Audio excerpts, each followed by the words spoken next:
Welcome to another episode of the Southern Boating Podcast. I'm Ian Sneed. I'm James Anderson. And today, I think we have a great episode for you. We're going to figure out who wins in a battle between buying a boat and buying a vacation home. Well, we might not find out who wins the battle, but we're at least going to present the ideas to you.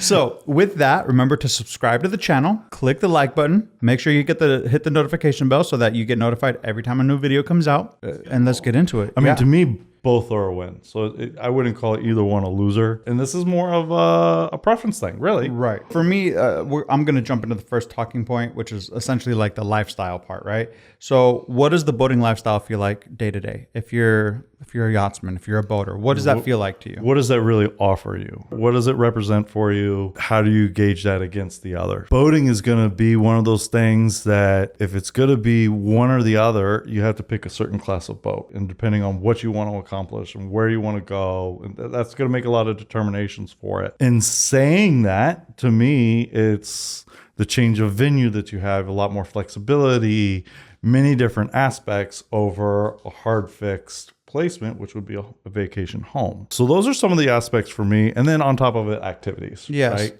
For me, it boils down to boating is really like adventure and freedom. And a vacation home is roots and stability. Absolutely. So it's the one versus the other in regards to that. And it's a personal call. So we would be interested in knowing what really is the discussion topic. What is your personal call? Yeah. Which one do you go for first and then second, or do you go for both at the same time? If you think there's a winner, if your winner is boat, comment boat. If your winner's vacation home, comment house. And if you think you would do one then the other just because you kind of like the idea of both, then list them in order: boat, house, or house, boat. Okay.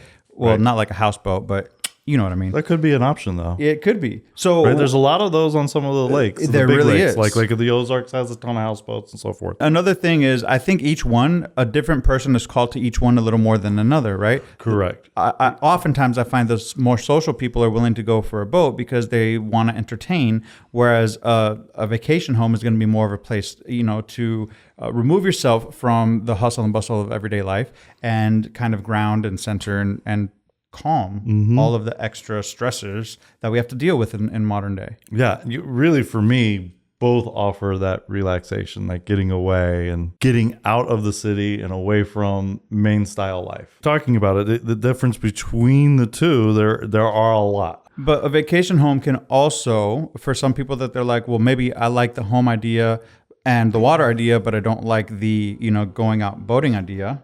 With vacation homes, you can choose like a lake house, you can choose a cabin, you can choose a beachfront property, you can choose. So there's different options based off of your preference also, Right. which I think people might, forget when they're looking at this. They're like, oh, okay, boats are open water. Well, lake houses or beachside properties, same thing. Right. So with a beachside property, do I want to be at one beach all the time? Or do I want to have a boat where I can visit multiple different beaches that have Right. the opportunity to enjoy that beach via boat? The big aspect, too, to a lot of this is going to be a cost thing. Depending on what you're looking for, they can both be a big cost. But one has some cost to it to where, a home can be looked at as an investment or a piece of property as an investment. It's going to accrue over time, but there's some costs that go into owning a home as well, obviously, right?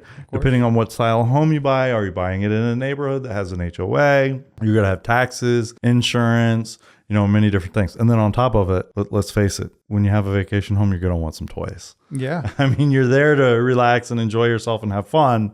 So naturally, you're going to fill that vacation home with some toys that allow you to do such. There's some big ones there that are going to help you kind of steer yourself. So understanding a lot of what goes into each one Right. is going to help you mold that decision. Yeah, because there's going to be expenses with the boat as well, right? You have regular fuel, you have marina fees, you have whatever it is based off of your style of boat. Now, if you have a property that has a dock and you can like dock your own vessel, okay, that's cool.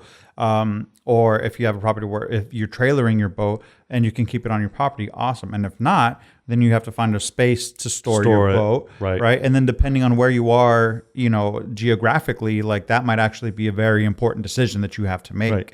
And knowing the maintenance fees that are going to be associated with the boat of your choosing is very, very important, right? Yes. So because all boats are different when you look at them in regards to maintenance, right? So that's a big thing. Now, there's also an investment factor to both of them, though most of us associate a boat depreciates over time, but there are at certain levels the availability to make it almost like an investment. Yeah, the asset itself might be depreciating, but if you have a boat that you can charter out and you're willing to put that time in or hire somebody that's going to do that for you, that in essence can lessen the blow of the costs or be an investment if you choose to look at it that way. Well, yeah, because it lessens the blow because one, it could make you money, but also that depreciation can then become a write-off to a degree. I'm not If a tax you're running expert. it as a business or whatever. Yeah, exactly. I'm not a tax expert. That's a conversation for you and those professionals. But that's also something that some people could consider. Well, how do I afford this boat? Right. That could be how. And then a home, we all view property as an investment, right? But there's other ways to derive income from a vacation home, like renting it out on Airbnb while you're not using it and so on and so forth. So it can accrue some revenue as well that way. Right. Which is an interesting way of looking at it. And so real quick, drop a comment. If you were to have a boat or a home, where would you be based geographically? Let us know what would be ideal for you if you chose to have a boat or to have a vacation home. What's ideal for you? Let us know in the comments. The next thing, you have it here on the notes, is a freedom test, right? Well, it's because I look at everything through that lens. Everything is through the lens of freedom. Like which one offers you more freedom? But I would say easily a boat is going to offer you more freedom. It's mobile in essence by itself, right? Well, so and let me tell you real quick. I actually think a vacation home also offers you a massive amount of freedom. And again, I touched on this earlier about the daily stressors of life, right? So for example, if you live in a city generally, so let's say in Fort Lauderdale, and you can go boating, but you have to deal with the traffic. You have to deal with, all of the different events, spring break, all this different stuff. So you might want some freedom from all of that. So what do? You go to your vacation That could be home. your freedom away from the city lifestyle. Absolutely. Exactly. And that's kind of my method with it too, is I look at a vacation home to get away from the everyday stresses that living in a metropolitan area gives me, right? Yeah. The traffic, the amount of people, everything that goes into it, right? It is a stressor. I know my long drive home every day is a stressor, right? Yeah. But it's also, it's for me to get away from that is one thing that I'm looking for. So for me right now, it's a vacation home. Right. For me later down the road, it could change. Right. Right. And that's to say it doesn't always have to be, it can be a right now thing. It can be a later thing. It can be, there's a lot of different degrees in everything here. Right. So for me right now, a vacation home suits me better over buying a new boat and doing that. One thing that I like about both, they both provide you the option for freedom, but they both provide you the option for, and we touched on this, kind of like that solidarity moment, right? So with a boat, yes, you can go out on the open water, and let's say you want freedom from the city, so you jump on your boat and you go to the Bahamas, right? Or, you go down even further, you go visit Puerto Rico, or you do something, you extend, but you leave the city behind. You can also find moments where, let's say you go out fishing instead, and it's just you and maybe a buddy or you and a relative or something, and you're just out on the water enjoying peace and tranquility. Like, there's a lot to consider when you're looking at all of this. So really the question is, are you this or that when it comes to deciding, are you looking at the immediate impact, or are you looking at the long-term benefit? Right. Are you looking at a little more adventure or a little more stability? Right. Are you looking at maintenance that you can do yourself? So maybe you're more familiar with boats already, or engines, or you're more familiar with, say plumbing and electricity, and home repairs would be easy. So if you had a vacation home, you could maintain it yourself. Would you prefer waves or Wi-Fi? Like, even though you can get both in either situation. That's a good one. Waves or Wi-Fi. Waves or Wi-Fi. Yeah. I thought that was crafty.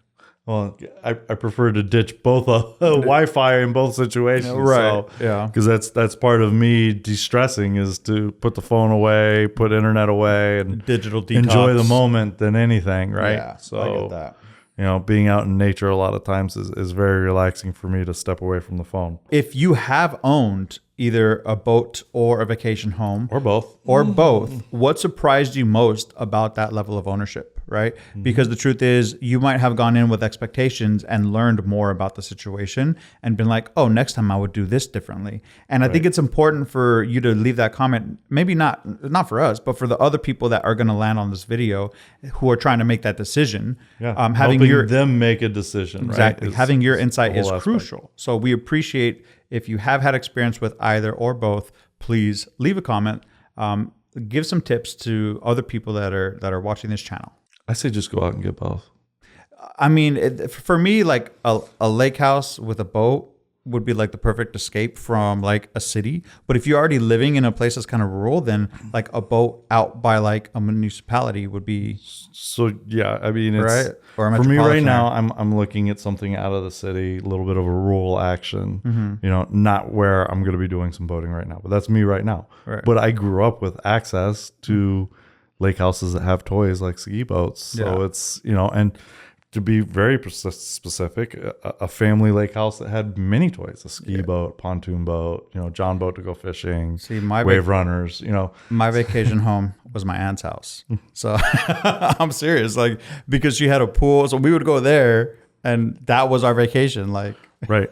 No, we grew up with a family vacation home, and it's, you know, the whole family uses it, from aunts, uncles, cousins to everybody, and you know, lots of toys. So that's cool.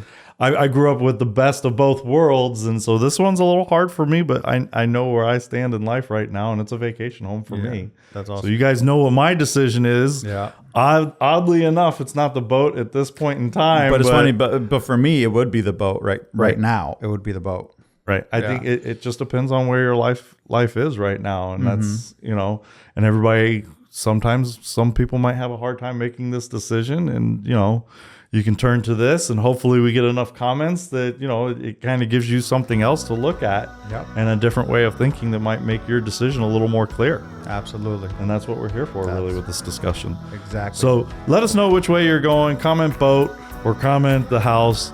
You know, let's see what you like, and also the location. I'd be interested to know everybody what they want to be in the location. Until next time, I'm James Anderson. I'm Ian Sneed. We'll catch you next week.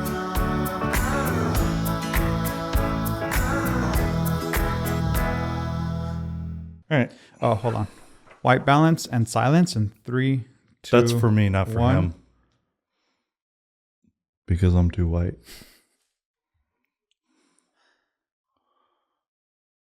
We look so plain. We're doing silence also. We're trying to marry that. So white balance and silence. I didn't hear that part. All right. 3, 2, 1.